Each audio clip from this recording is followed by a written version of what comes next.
a small but still growing body of evidence for what people are talking about as kind of common cause explanations of aging, that rather than aging being really distinct across, say, sensation and memory and speed and some of the other things, that there really may be something going on that's driving all of these at sort of the same time. People would mostly be guessing that this would be, that something would be changes in the brain, or at least the brain plus the neurological part of the sensory system. So a lot of what you probably read and heard about changes in vision and hearing, for example, has tended to focus on changes in the peripheral sensory systems, changes in the structure of your eyes and the structure of your middle and inner ear and so forth. But as you get towards the old years, as you get past 75, especially past 80, a lot of the changes in vision and hearing are more at the level of optic and auditory nerve, and probably also at the level of visual and auditory cortex. And so it poses different kinds of problems. We'll talk about those in a bit. But also increases the likelihood that if there's something going on in the brains of either all or a lot of older adults, could be driving changes in perception as well as changes in memory and some of the other higher order functions.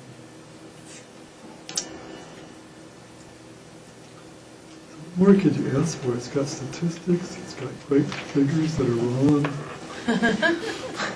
It's got a really interesting idea that they found by accident, which I think is like more often than not the way that advances happen in science. So sometimes we actually manage to do things on purpose, but a lot of times it is this kind of, you're actually looking for something else and you find something in the data and go, They clearly were not expecting this. I think they were really pleased once they found it and realized that there was already a little bit of literature out there talking about this phenomena, but they were surprised too. And it's nice to actually find somebody who can fairly candid about it. And this is also kind of illustrative of the level of what you could do in a critique. You can look at the figures, you can read the study, you can think about papers and what you're seeing, you can think about the sizes of correlations, and that's sort of an illustration.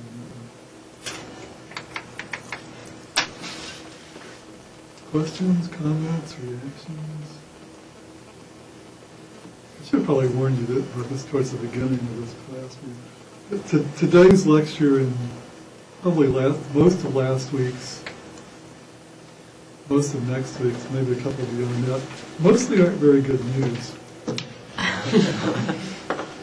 Oddly, it gets better later on in the course, which is actually kind of one of the things that's, I think it's intriguing but also somewhat perplexing about psychology of aging, is that in some ways, you might expect along with Shakespeare that with so many things falling apart at the lower levels, at micro level processing, people ought to be really screwed up. But actually, as you get to higher levels of analysis, older people start doing better. So even though we can't see, hear, remember, and so forth. Actually, I mean, the other thing about it is, I said in the intuitive statistics thing at the beginning, is that it's not, the effects, while reliable, are not generally huge. And so most of the things we're talking about are noticeable and reliable, but probably not going to keep you from doing anything. They are annoying. The older I get, one of the things I think I've underestimated in the early decade or so of my teaching career is that some of the stuff is seriously annoying, even though it doesn't keep you from doing stuff. You mean some of the study stuff? No, the actual experience. Oh, you mean like hearing problems or vision problems? Or? Yeah. Yeah. But it's not like, But you get better in some things, like if you already have strong language skills, I think they improve with time. I mean, we were doing some of the readings, things that you can build up with time, stay there, I think. yeah, generally it's true. It's just what you said last week, like your semantic memory is preserved, restore of fact, your vocabulary, absent disease is all preserved, your knowledge base probably increases. If you're paying attention and you want it to. Yes, about this? I think it was really interesting how complex it was to bring that many variables into something, to look at so many different things in one study. That would take an immense amount of effort to do. A lot of studies look at one or two things, not all of those. Yeah. So that was kind of entertaining. Brought a lot into it. It's not easy stuff to do, actually. I think one of several reasons I'm attracted to this paper, too, is I went through a psych program where we had to take cover the other 6 areas in brief core classes. They were brief mostly in the sense that the instructors talked really fast. But so I actually had a class in sensation and perception, and the guy who taught it was a guy who specialized in touch perception. And so we got a much heavier dose than almost anybody does in the so-called minor senses. And he also spent a lot of time on smell and taste. And so I was really pleased to see something that systematically and relatively recently looks at smell, taste, and at least one kind of touch.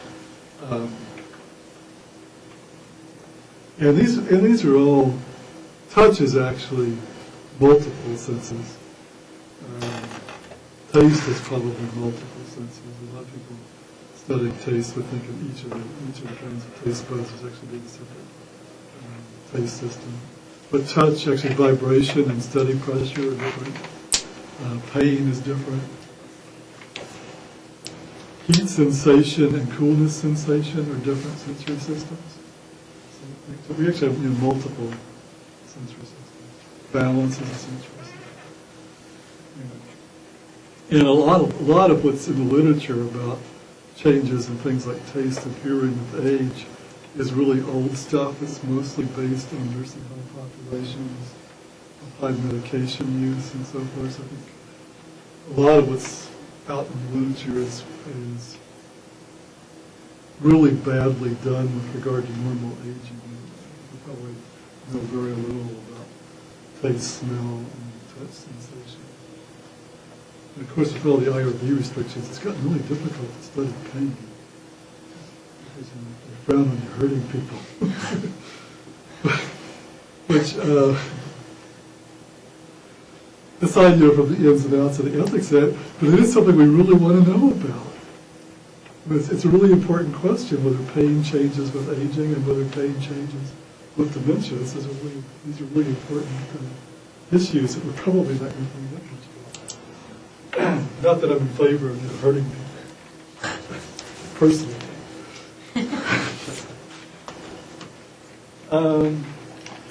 Okay, let's start talking about an overview.